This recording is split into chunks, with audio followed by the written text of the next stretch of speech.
What's up, schmucks? How are you today? I hope you're having a lovely day.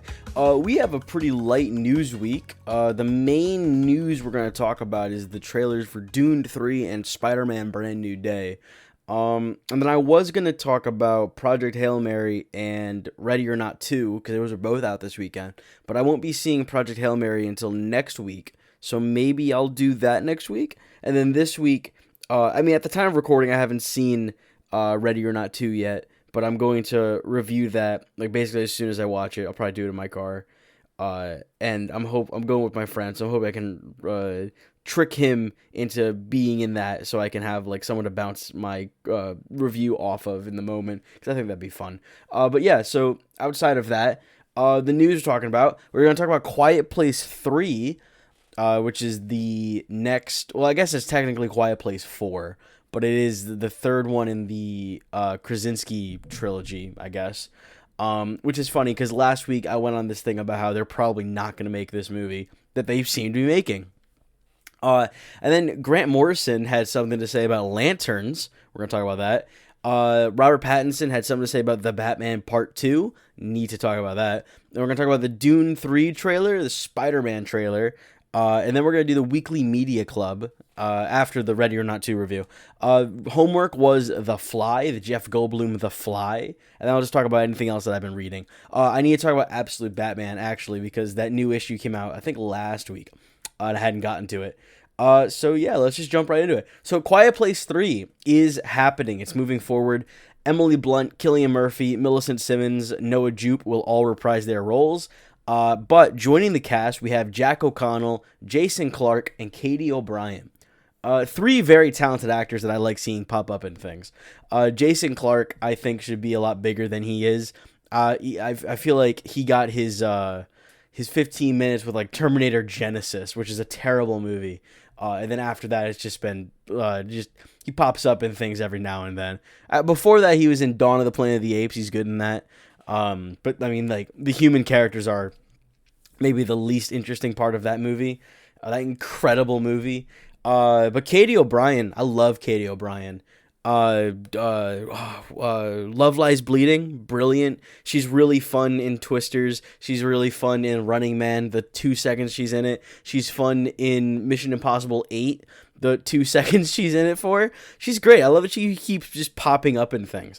I would like her to get some more substantial roles, though. Because she's great. She really is. I think she'd make a good Wonder Woman, honestly. She's got big, muscly arms, and that's all I need for Wonder Woman. Jack O'Connell, I don't know. Honest to God, the only thing I know him from is Sinners. I know he's had, like, this brilliant career. He's in a million different things, and this, and that. The only thing I've seen him in is Sinners. So, I don't know. I like the guy in interviews and such, but I couldn't tell you much about him. But yeah, Quiet Place 3. I kind of mentioned this last week, but I don't really have any love for the Quiet Place movies. I like the prequel. That's kind of it. The other ones, take them or leave them. I think it's a stupid apocalypse. Maybe the dumbest one there is. Just doesn't make a lot of sense. It's kind of ridiculous. There's some fun tension in the first one, but the gimmick just kind of wore out for the second one. And plus, in that second one, they learn how to fight back and kill them, so a lot of the tension's gone. I don't know. I just don't care for it. Anywho, Grant Morrison had something to say about Lanterns. So to set this up, Lanterns is the DCU show. It's the next entry. It's going to be coming off the back of Peacemaker. No, it'll be coming off the back of Supergirl. Damon Lindelof, I think, is showrunning. I know he's writing. I think he's showrunning. Most people know him from Lost. But he was on some podcast or at a con or something. And he made a joke about they're calling it Lanterns because calling it Green Lantern sounded stupid. And they wanted to make like a gritty, grounded show. And it does look gritty and grounded. Like, it just looks like any other cop show. Very unimpressive. I tested this out and I showed it to my dad.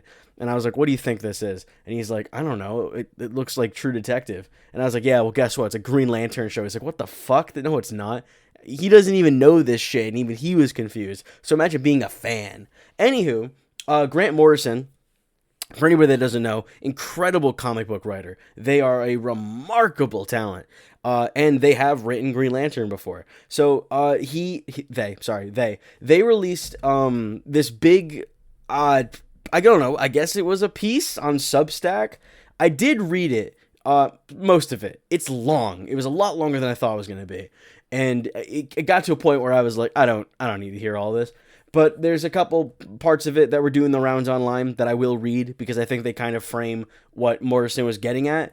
So here's one of the quotes. The show, here we go. Why does a writer attach himself to this kind of narrative if he thinks it's fundamentally stupid? The only people who give a fuck about the Lanterns TV series are Green Lantern fans. Why alienate them at the start? That feels more like stupid. The show might even be good, but how much better could this stuff be if studios were willing to hire the right people for the job instead of phoning their embarrassed friends to water the source material down? And I think he's right. They're right. Sorry. Fuck, I'm sorry. But this is a point that I've been making about people like Tom King being involved in the DCU. Tom King is a hack, straight up. He just is. I don't like the way he writes Batman. The way he writes Wonder Woman is a crime against humanity. I do like Woman of Tomorrow. Supergirl Woman of Tomorrow is a good book. Unfortunately, even the worst people we know have done a good thing. But beyond that, I don't like Tom King. I don't like that he has the sway at DC that he has. And I don't like that Gunn is going to him for this kind of shit. When we could be getting people like Morrison, Scott Snyder, Greg Rucka, Kelly Thompson, Kelly Sue DeConnick, incredible writers who have a lot of great stories under their belt, who know these characters, know these worlds in and out, have contributed greatly to them. I mean, Scott Snyder pioneering the Absolute Universe, like that's commendable as hell. Why is he not on James Gunn's contact list for this shit? Instead he goes to Tom King. Hate that. And I think Morrison's absolutely right. Like, if you hire people that are almost like embarrassed by the source material, then you're not going to get honest shows. I mean, I think Joker is kind of a great example of this. Joker is ashamed to be a comic book movie.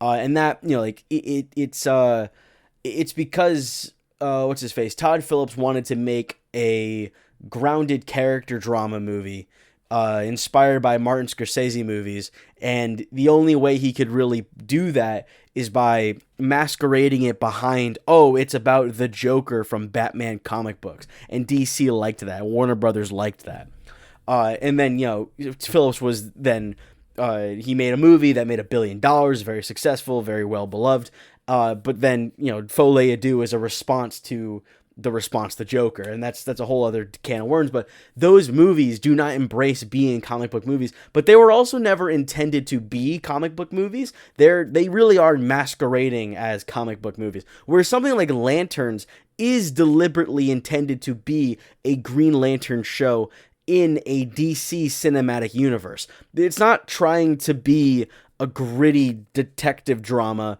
that is like pretending to be something else. It's designed to be the Green Lantern entry into this universe, in this franchise. So to do that, but like Morrison said, you know, make the show about Green Lantern that's going to get the attention of Green Lantern fans, but ultimately not respect what those fans like, you know, not honor the source material those fans are expecting to see honored. It is a stupid decision. So anywho, off the back of what Morrison said, Damon Lindelof responded, and he had this to say. I have upset Grant Morrison, which means I have now pissed off most of the brilliant British-Scottish comic writers that I grew up idolizing. To quote the Bard, this is nobody's fault but mine. I made a dumb joke on a comedy podcast. I'm not going to bob and weave about context. The joke was dumb. The fandom is not. I owe them an explanation and a genuine reflection of my actual feelings. The very first time I appeared on a Comic-Con panel was for The Lost Pilot, back in the summer of 2004. I wore my favorite t-shirt as I had long grown out of my favorite underoos, those being the uniform of Hal Jordan, Green Lantern of Sector 2814. For a quiet, uncoordinated kid, there was nothing cooler than a hero whose superpower was his imagination. And green is not stupid. It is my lifelong favorite color. And I have a questionnaire that I filled out in 3rd grade to prove it. Green is fucking awesome. More importantly, it would be a betrayal to everyone I worked for and alongside to say anything other than I was absolutely honored to be a part of the team that manifested the incredible construct that is Lanterns. Because it was. I was sloppy and careless with my words. Ironic considering I care so much about Hal, John, and the entire Corps. I can and will do better to be worthy of the oath. Until then, I'll let the show speak for itself, and I can't wait for you all to hear what it has to say. I think, on the whole, a good response to a concerned writer. You know, I there are people on Twitter kind of downplaying this, like, oh, this is a stupid thing. He didn't have to apologize. But, I mean, I think comic book writers are not given the respect they deserve. Like, one of my biggest pet peeves in comic book media is, or at least comic book movies, I should say, is when a character is like, I'm Ant-Man, and someone goes, that's a stupid name. Like, no, the fuck it's not. Like, a guy came up with that. Someone invented this character, this superhero, that you, the studio, the writer, the director, clearly have some kind of affliction for because you're making this movie, and you're gonna what? You're gonna shit on it? That's the stance we're taking? Like, I always thought that was so stupid. It's like, oh, I'm Polka Dot Man. Well, that's a stupid name. I don't even think that happens in the Suicide Squad. But just to use it as an example, like, that always irked me. That, you know, a writer, comic book writers are writers. They're authors. You know, like I feel like they're often left out of that conversation of great authors. Comic book writers are authors. They are. And, you know, comic books are an incredible medium of art. They're often, I think, kind of much maligned. And, you know, for Grant Morrison, a person who has written a lot of these characters, has dedicated a lot of their time to this, of course they would feel slighted by comments about someone who's adapting characters that Morrison has written and dedicated a lot of their life to. Someone making jokes about that and be like, oh, just Green Lantern, that's stupid.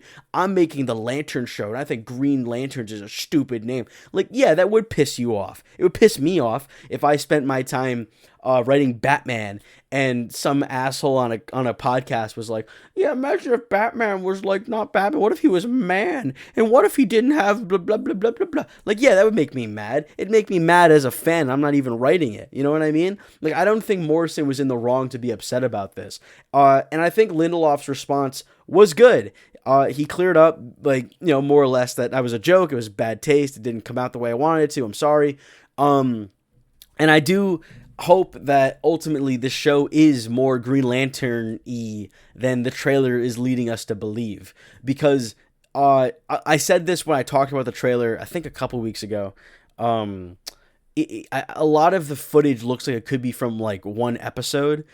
So I'm hoping that they're just showing us clips from like the first episode, and the rest of the show is like cool sci-fi constructs and flying in suits and shit. That's what I'm hoping for. I want a cool sci-fi Green Lantern show. I don't see a point in not doing any of that. So I'm hoping that Lindelof ends up looking good here, because if not, if the show is ultimately what we all fear it to be, that it's this grounded Yellowstone type show with no constructs and no core and, you know, a disrespect of the source material, then Lindelof is going to look like a real asshole here, from going like, I love Green Lantern so much, they're my favorite, to making this show that doesn't respect the Lantern. So I guess we'll see who ends up with egg on their face. Moving on, Robert Pattinson was at a screening or like the premiere of his new movie, The Drama, the one with Zendaya. Really looking forward to that. Looks very good. But while he was on the carpet, a reporter asked him about The Batman Part 2. And this is what he had to say. The script is extraordinary. I think it's going to be a really, really, really special movie, and very, very different, even from the last one. I was reading it and I was like, oh, wow, okay, it's very interesting. It's taking some big swings. Now, that's exactly what I want to hear, quite frankly. I love Batman. The Batman is my favorite movie, maybe ever. maybe it's either between The Batman, The Thing, Aliens, and the original Gojira. Those are like I think those are my 4 Letterboxd movies. Oh, actually, is it? I think I might have Raiders on there. Fuck, I love Raiders. Anywho, it doesn't matter. Point is, The Batman, one of my favorite movies ever. Pattinson is one of my favorite actors working today outside of Batman. Like, it's just, there's a lot happening here that I'm a big fan of. But him saying that, it's different, take some big swings, that lines up with what we were hearing Reeves say. Matt Reeves was going on about how he put things in this script that have never been done before with Batman. That, this is the way the first movie was a Batman movie and Bruce Wayne's kind of in it. This is a Bruce Wayne movie and Batman plays a lesser role. So I'm really interested in what that means.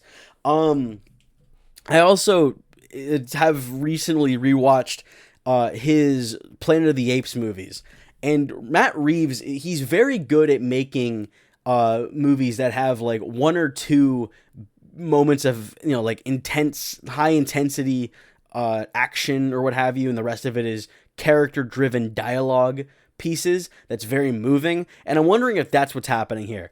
If The Batman is, that is like a through and through action movie. There's a lot of action in The Batman.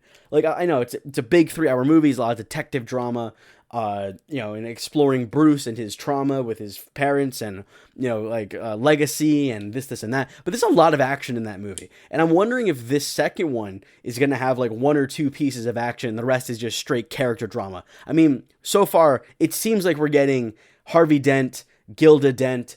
We're supposed to be getting a lot of Bruce Wayne stuff.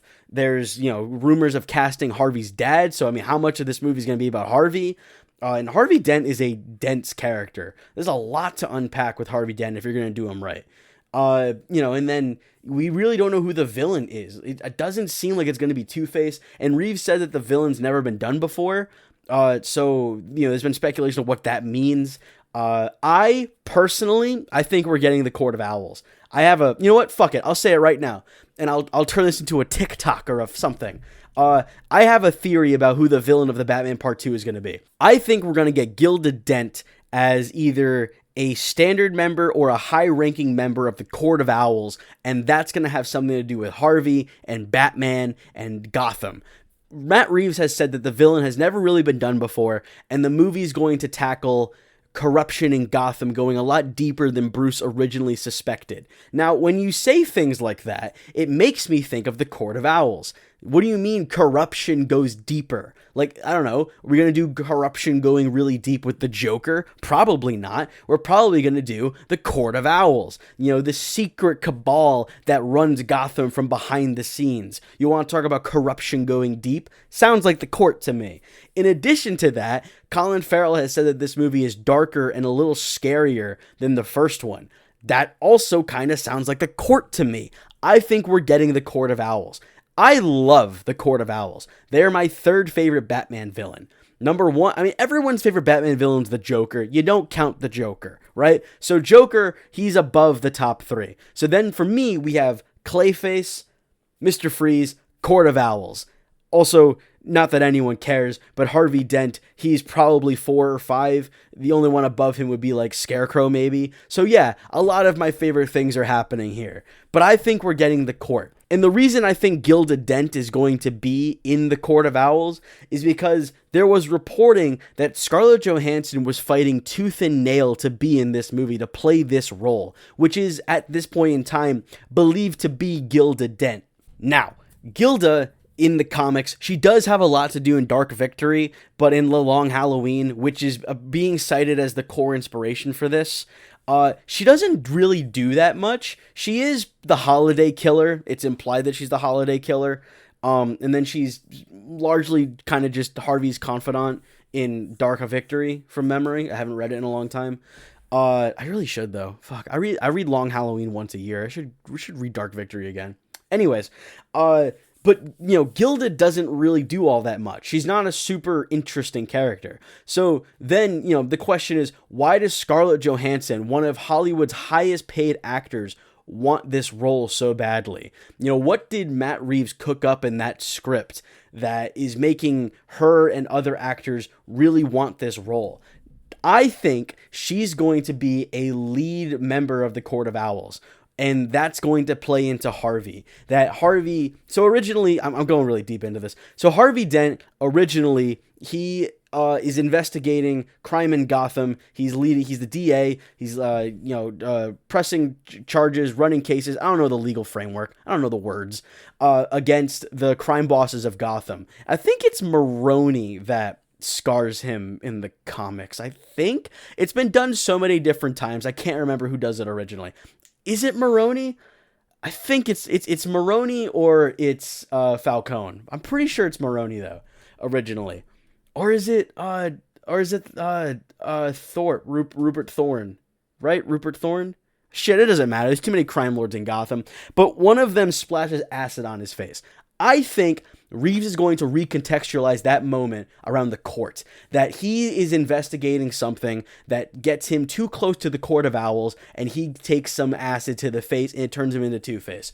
I think that's what's going to happen. And it's going to have something to do with Gilda. Maybe Gilda tells him, hey, I'm in the Court of Owls. We'd like you to join us, Harvey. You're the DA. Having you in our pocket would do a lot of good for the court. And he's offended, he's disgusted, he says no, and then they scar him and they turn him into Two-Face. I think that's what's going to happen. I think we could get a really interesting Two-Face story that is then contextualized with the Court of Owls, and then that would then put Harvey on a warpath against the Court of Owls. And, what does that do with his relationship with Bruce and Batman? Like, I don't know. This is just fan fiction at this point. But that's my theory, that the Court of Owls is in this movie. Gilda is a member of the Court of Owls, and the court will have something to do with scarring Harvey. Anywho, all of that spawned from Pattinson saying that the Batman Part 2 will probably be good. Next, Dune Part 3. I love Dune. Dune's so good. I read Dune for the first time when I was in 8th grade, I believe. I would have been, what's that, fucking like 12? But I was talking to some friends in class about Star Wars, and my teacher, he comes over, and he's like, hey, you guys like Star Wars? You should read Dune. And I was like, what the hell is Dune? And he's like, Dune is like the thing that inspired Star Wars. And, hearing that, I was like, the fuck, dude, I gotta read this shit right now. And I did, and I fucking loved it. I love Dune. And then the movie came out, and it was brilliant, and I loved it. And then Dune Part 2 came out, and it's one of the best movies of the decade. Fuck, it's so good. Villeneuve just, he's the master. But anywho, Dune Part 3. Dune 1 and 2 adapt the first Dune book. Dune Part 3 is adapting Dune Messiah, which I have read, but I have not read it recently. So everything I remember about it, I remember the broad strokes. I don't remember the specifics. Like, for example, Robert Pattinson is in this movie. He's playing Scytale. Is it Scytale or Skytale? I could never figure it out, and I've never asked anybody. I've always read it as Scytale, but it might be Skytale. But I remember being like, oh, Skytale, that sounds too silly. Scytale? No, that sounds a little more like what Herbert intended. But anywho, his character is a shapeshifter, and he tries to usurp Paul. I shouldn't say that. I shouldn't give spoilers from the book. But I don't remember the specifics of how his shapeshifting works. I don't remember the exact things that he does. But I just remember that he's a shapeshifter and he's a shifty little bastard. And then, I remember that book doesn't really touch on the Galactic Jihad. It's mostly afterwards. There's some discussion about what Paul and the Fremen were doing during the Jihad, but you don't really, see any of it. And it looks like the movie's not going to go that route. This looks like we're going to have some genuine war sequences, which I think is for the best. Otherwise, you end up with a movie where, Paul is like, I don't know if I want to do this anymore. And everyone around him is like, the fuck? It's been 25 years, dude. Like, you're in this shit. You can't get cold feet now. And then, maybe some betrayals happen. But yeah, Dune Messiah fucking rocks. And this movie looks like it's gonna fucking rock. Oh my god, it looks so good. I've watched the trailer 3 times a day since it dropped, dude. I'm so excited. I don't have too many things to say. I will say, though, I have a theory about what's happening with Chani and Paul. So potential spoilers for Dune Part 3. But here's my theory. So I've had this theory since Dune Part 1, and then it intensified with Dune Part 2, and I think I'm right by the time we're getting to Dune Part 3. So in Dune Part 1, Paul has his visions about the Fremen and leading them into battle. And some of those visions kind of come to fruition in part 2. Something that Villeneuve is doing with Paul's visions is that the things he sees, they might not happen one-to-one, but the broad strokes happen. So, like, for example, one of the visions is Paul on the battlefield fighting alongside the Fremen against the Sardaukar. And then, when we get to part 2, Paul is leading the Fremen against the Sardaukar, but he's not there in the battlefield. So, it does happen effectively, but it's, not exactly the way he envisioned it kind of thing. So the things will happen. They just might not happen that way. So it's more of like a metaphor for a thing, right? Anywho, one of Paul's visions in Dune Part 1 is of him and Chani being happy. And we see a reference to that in the trailer. There's a shot of Chani in Part 1 walking up a hill as she kind of like shows Paul the battle with the Sardaukar. Which, is to illustrate the great battle they will one day lead. She's showing him, like, look what you'll lead us into. Look what you'll do.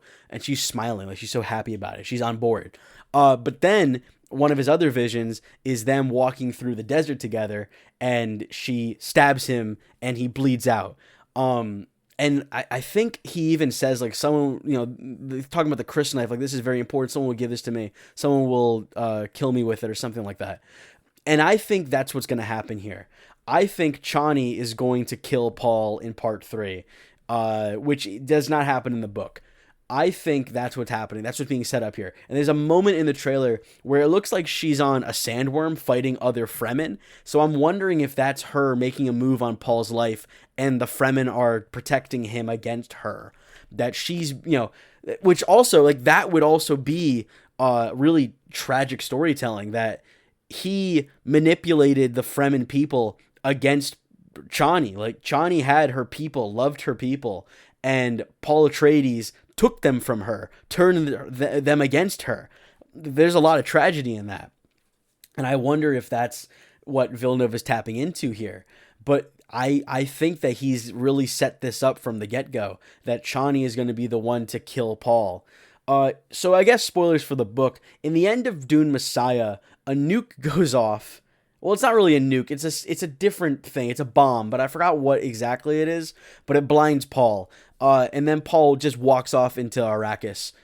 He doesn't, like, it's kind of left up for interpretation whether he dies or not. But he does show up in the third book, Children of Dune. So yeah, but he's blind then. Like, he doesn't have his eyes anymore. And I think he loses his prescient vision from memory. I don't remember.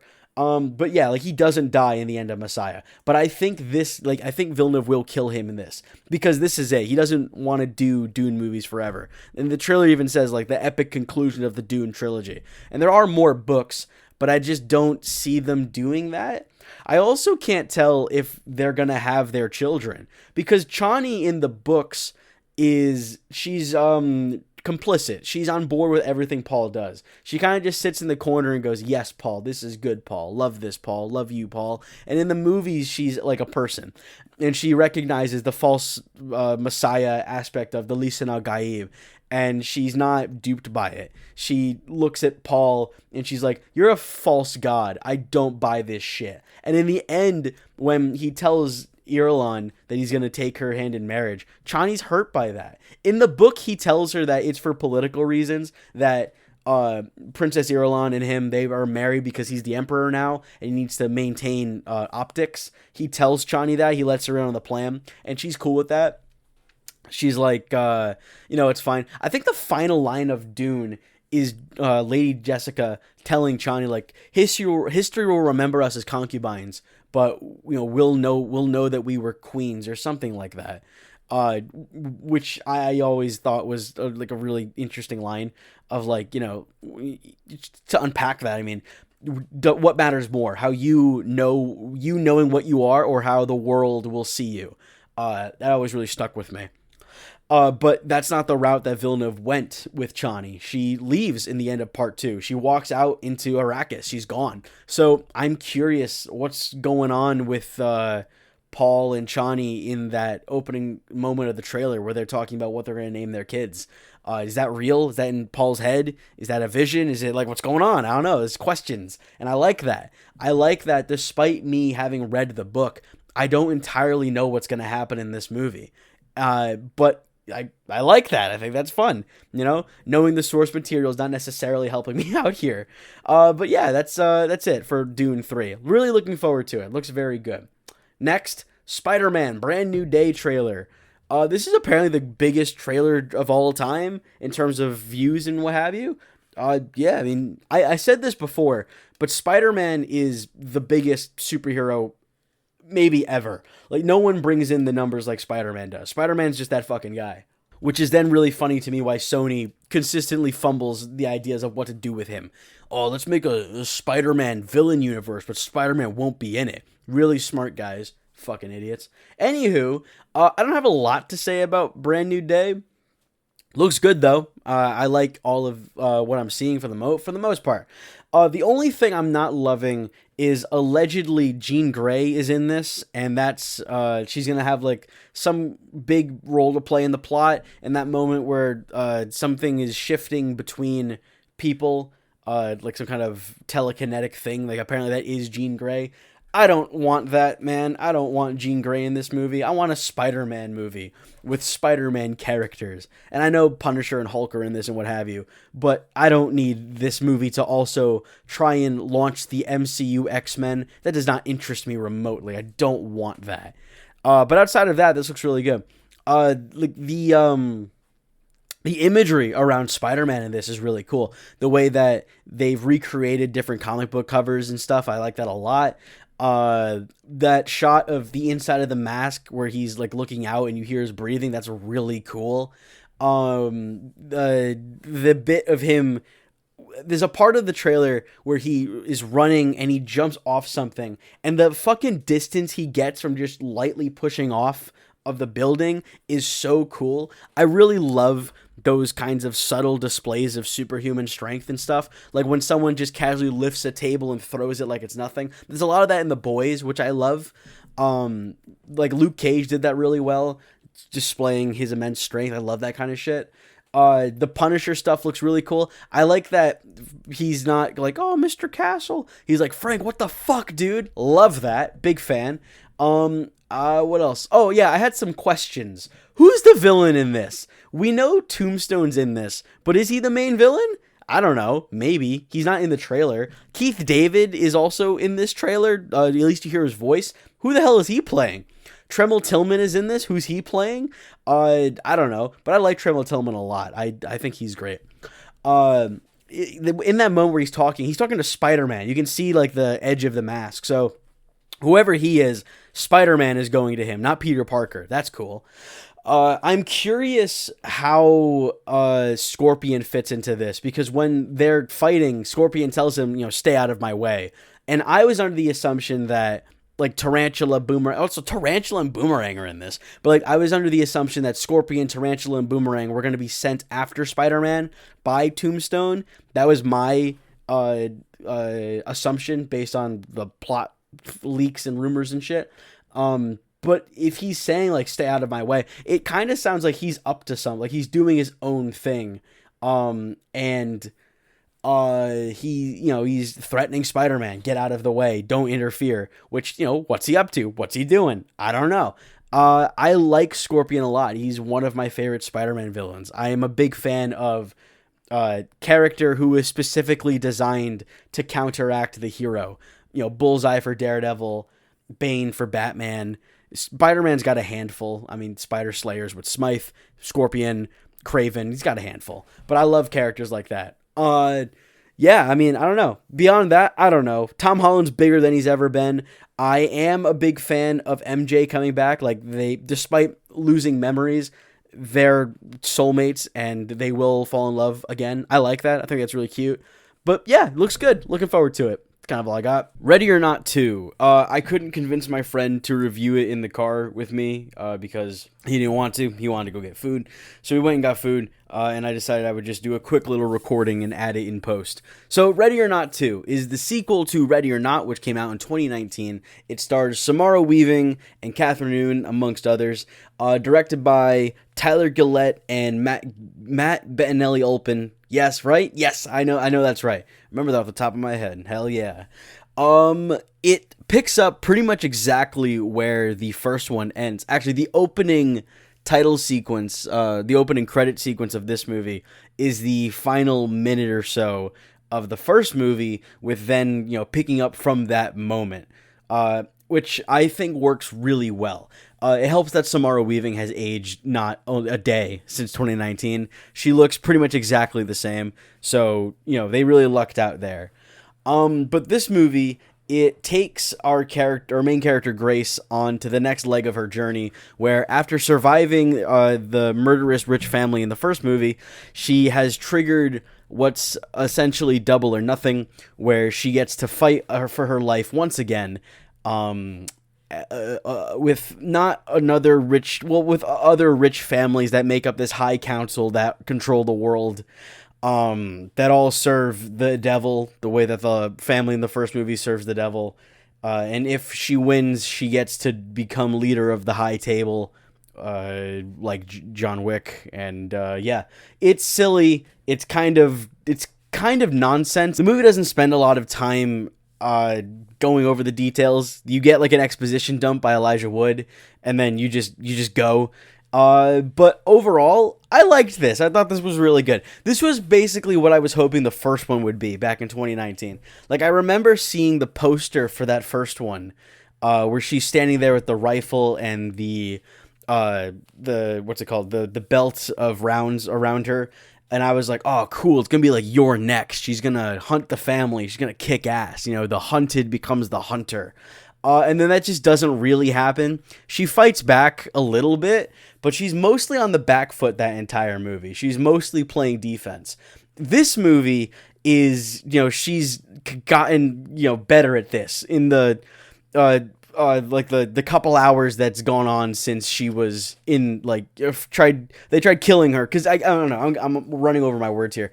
But, like, the first movie takes place, like, the day before this movie takes place.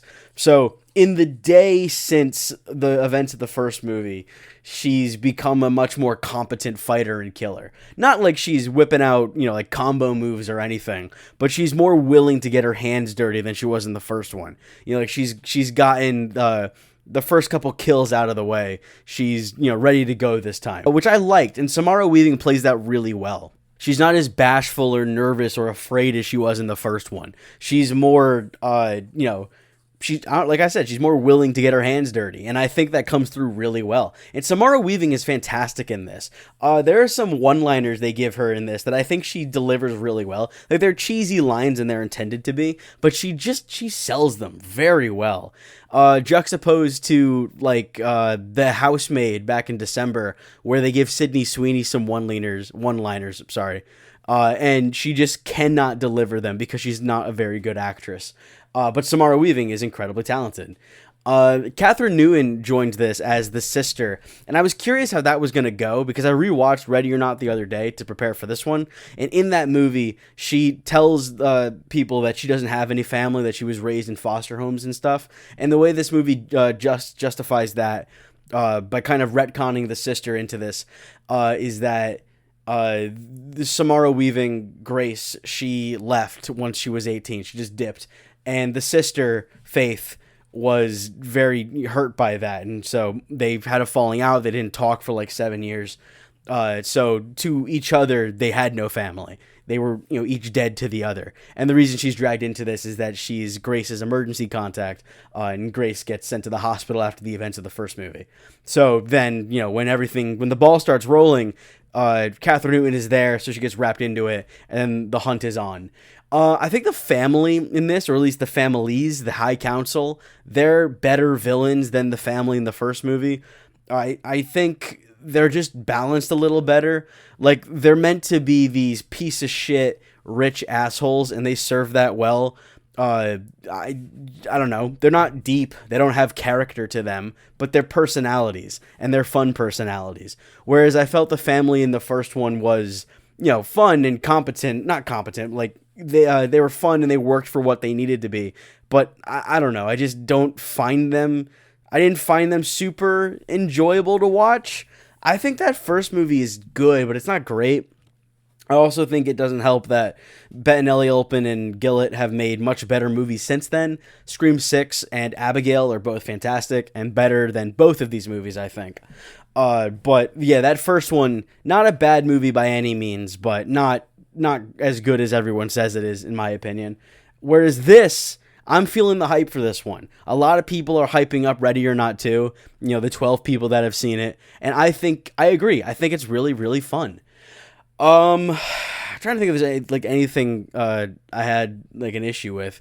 The comedy in this movie. It's funny. It's a funny movie. It's a silly movie. But there does come a point where a lot of the comedy is someone says something stupid, someone else goes, "You're a fucking idiot." And that's the joke, and there's a pause where everyone's supposed to laugh. And I laughed the first couple times, but it gets to a point where you realize that this is one of the only jokes the movie has.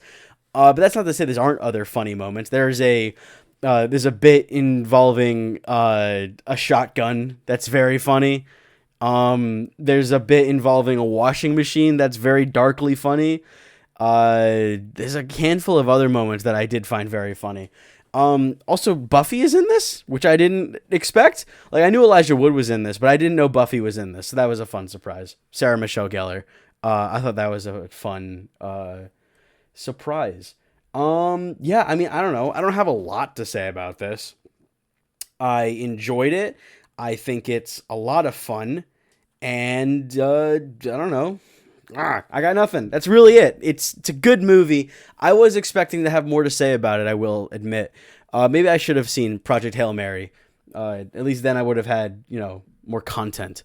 But yeah, Ready or Not 2. It's a lot of fun. I really enjoyed it. Samara Weaving and Catherine Newton are excellent. Put Catherine Newton in literally everything. I have not once not enjoyed her. I think she is a delightful talent. And I'm glad that she's getting more and more starring roles, off the back of Lisa Frankenstein, I was ready to give her the world because I think that movie's great and she is the main reason why it works. But yeah, I don't know. Ready or Not 2, it's fun, it's good, I liked it, and I hope more people see it because the theater I saw it in was not very packed, and I'm not seeing anybody online talk about it, so I worry this might not do very well, which is a little upsetting. Oh, also, there's a character in this movie that is very obviously meant to be Melissa Barrera, in that, they probably wanted to cast her, but couldn't for some reason. And when that character shows up, I was like, oh, this was supposed to be Melissa Barrera. Because she worked with Bettinelli, Olpin, and Gillett on Scream 5, 6, and Abigail. And Catherine Newton was in Abigail. She's in this, blah, blah, blah.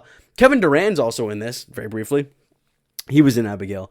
But yeah, I don't know. I'm kind of scraping the barrel for things to say about this movie. So let's move on. Let's get to the next section. All right, Weekly Media Club. Homework was The Fly. David Cronenberg's The Fly, starring Jeff Goldblum and Gina Davis. I have not seen this movie. I was under the impression that I'd seen this before, but I think I've seen clips of it. Or I knew enough about it to, that I tricked my brain to thinking I've seen this. But as I was watching it, I was like, I have not seen this before. I don't know what's going to happen. So, in terms of my first viewing of The Fly, I thought it was fucking awesome. I loved it. I really enjoyed this. It's so well paced, man. It just fucking flies by. Flies. But man, Goldblum is incredible in this. This is the best I've ever seen him in anything. He's so alive, and he plays this character who kind of starts as this timid nerd to just an absolute fucking douchebag by the end.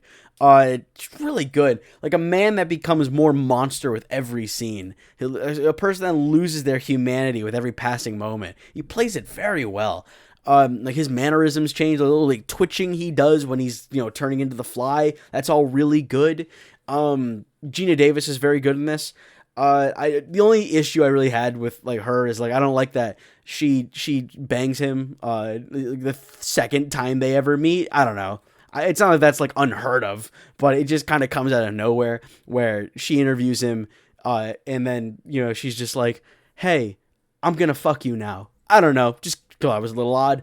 But beyond that, yeah, I really liked it. The effects are fucking awesome. Gross, gnarly shit. I think the grossest part of the whole thing is when that pus is coming out of his hands. When he's like pulls off his fingernail and he squeezes his finger, all that pus comes out. The rest of it wasn't too bad.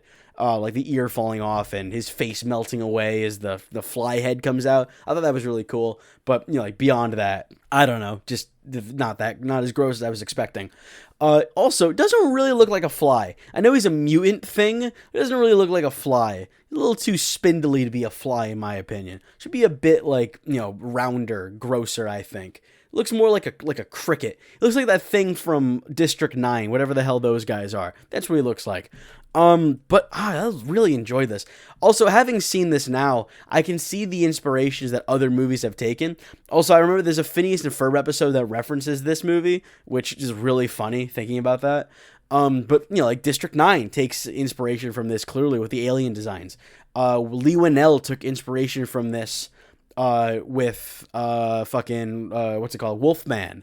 Apparently Clayface is going to be taking inspiration from this movie, which, that's very cool. The body horror in this is good. I really like how it's paced. You get that really gross moment with the baboon that turns inside out, and then it just kind of escalates from there. I thought that was really good. They're good. The effects are fantastic. Damn near flawless. There's only a couple of moments where it does look like a suit that Goldblum is in, with the hands especially. They just look like weird gloves. But like outside of that, like the animatronics are good. The puppetry is really good. The makeup effects are fantastic. Gross and just kind of hard to look at. It's not as good as The Thing. I still think The Thing is the pinnacle of special effects in film, in my opinion. Just fucking remarkable, that movie. But yeah, I mean, I really enjoyed The Fly. Really a quick hour 30, fun movie. Good time. I don't know, man. Just a good fucking movie. But in terms of homework for next week, I think we should do The Thing. I love The Thing. I'll watch The Thing any day of the week. You know what? Nah, I'll just watch The Thing. I'll just watch The Thing. In terms of homework, let's do a bad movie. Let's do a movie that I either have heard terrible things about or know is terrible. I'm going to look around my room for a moment for inspiration. You know what? I have a Lara Croft Funko Pop. Let's do Lara Croft, Tomb Raider, whichever the first Angelina Jolie one is. I'm going to look it up really quick. It is called Lara Croft, Tomb Raider. I thought so. So yeah, homework for next week, Lara Croft, Tomb Raider. I have seen this at least one time, maybe? Or maybe I've seen the second one. I know I've seen one of the Angelina Jolie Lara Croft movies. I could not tell you which one. We're going to find out if it's this one. But that's homework for next week. Lara Croft, Tomb Raider. I'm not excited, but I'm feeling something. Anywho, continuing with the Weekly Media Club, I'm continuing my Daredevil rewatch. I'm almost done with season 3. I'd forgotten that it is absolutely peak television. It's got great drama. There's a lot of suspense. The character work is incredible. I also find Daredevil to be the least interesting part of the whole season. Not in like a he's not interesting anymore way, in that he's still really compelling, but everything else is so much more compelling. Like Ray Nadeem, he's so desperate for a win that he's willing to look over red flag after red flag of Fisk manipulating him in the FBI just because he's so desperate for a win for once in his fucking life. That's really compelling. Bullseye Dex is super compelling. Just this guy who really just needs help more than anything. And he just so happens to be put in a scenario where Wilson Fisk takes full and total advantage of him and ruins his life. And there are moments where it looks like Dex, like, if Fisk wasn't in the equation, Dex might have actually been okay. Like, yeah, he kind of had like a really fucked up childhood. He was killing animals and shit as a kid, and he was stalking a girl, and that's wrong. But it really did feel like if he had gotten the proper help, he could have been saved. And Fisk just got his claws on him first. And there's a lot of tragedy in that character that I really like. All the Karen stuff and the Foggy stuff is really good. It makes me sad how little they're in Born Again. It also, and I mentioned this before, but going back to the Netflix show, it really highlights how not good Born Again is. It's just like watching the Netflix show, I kept thinking like there's not a single moment in Born Again, season 1 at least, that looks as good as this, or feels as compelling as this, or has a moment of drama as moving as this. It's just not as good. None of the fights are as good. The score's not as good. It's just a fucking step down in every way. So I'm really hoping that season 2 brings us back to prime Daredevil, because that first season, looking back on it, just really rough. And I'm not looking forward to rewatching it. That being said, I'm recording this on Sunday, and I haven't gotten to Born Again Season 1 yet, so I don't know if I'm going to finish in time for Season 2, but worst comes to worst, I'll just put off starting Season 2 for a little bit in time to finish, and hopefully I'll avoid spoilers. But other than that, I did want to talk about the latest issue of Absolute Batman, which is the conclusion of the Poison Ivy arc. That first issue of Poison Ivy, really enjoyed that. The second issue, good. Mostly just, all third act stuff. Batman has gotten to Poison Ivy. They're fighting. The art's incredible. I forgot who the guest artist is, but they fucking cooked. Holy shit, it's beautiful. While Bruce is battling it out with Ivy, he's also going over things in his head. He talks to Commissioner Gordon, actually not Commissioner in this universe, just Captain Gordon. And Gordon tells him that he knows he's Batman, which was a cool moment. And also, while all that's happening, Martha is going to the Court of Owls to plead with them to come to Gotham and help. And then that ends with them potentially killing her, but I'm pretty sure that's a fake out. I just don't think... I think she will die. I think Martha is going to die pretty soon. Scott Snyder's talked about in the Scarecrow arc, some crazy shit happens that puts Bruce on a really dark path. So I think she is going to die. I just don't think it's happened yet. And I think that's a fake out. But also Gordon tells Bruce, when I was mayor, when I was mayor, I realized that what's most important is having a strong base. You need to have strong roots around you. Otherwise, you're going to fall apart. And so the lesson that Bruce takes from all that is to kind of go in the opposite direction. He decides that I'm not Bruce. I can't be Bruce and Batman. I have to just be Batman. I can't have my friends around. So he stops trying to communicate with his friends. He stops going to Harvey, to Oswald, to Edward, trying to get them to talk to him. He just gives up. He bails. He effectively kills Poison Ivy, but in a way that he knows she can regrow from it. But he destroys her heart. So, and he tells her, when it grows back, it won't be the same heart. You won't remember your mom. You'll be you, but you'll, lack your humanity. And he makes a deal with, I won't do it though if you destroy your bombs. And so she does it, and then he just fucking shoots her anyway. Oh my god, it's insane. And, he cuts off his roots. He cuts off his ties. He stops pretending that he can live the two lives and decide that he's just going to be Batman. And that final panel of him looking out over Gotham, and he's about to listen to the message that his mom left for him, and he just cuts it off. He's like, delete message. Oh my god, it's incredible. It's so good. It's so heartbreaking. I love it. I love sad, miserable Batman. It's good stuff. Absolute Batman's incredible. I have yet to read an issue that I didn't adore. Same with Absolute Wonder Woman. Both of them, incredible runs. Actually, Absolute Wonder Woman is new this week. On Wednesday, the new issue's out. That's going to be really cool. Zatanna and Wonder Woman are teaming up. Very excited for that. Anyway, that's all I got for you today. Yeah, thank you. Thank you so much for indulging me. Thank you for listening if you're here. Very much appreciate it. That's all I've got. So, like I just said, I always struggle with the wrap up. I can never really pace myself in the whole thank you and goodbye thing. I said thank you twice already. I'm probably about to say it again. I'm not going to. I'm going to avoid it. Yeah. Thank you for listening, and I will hopefully see you next time. Bye.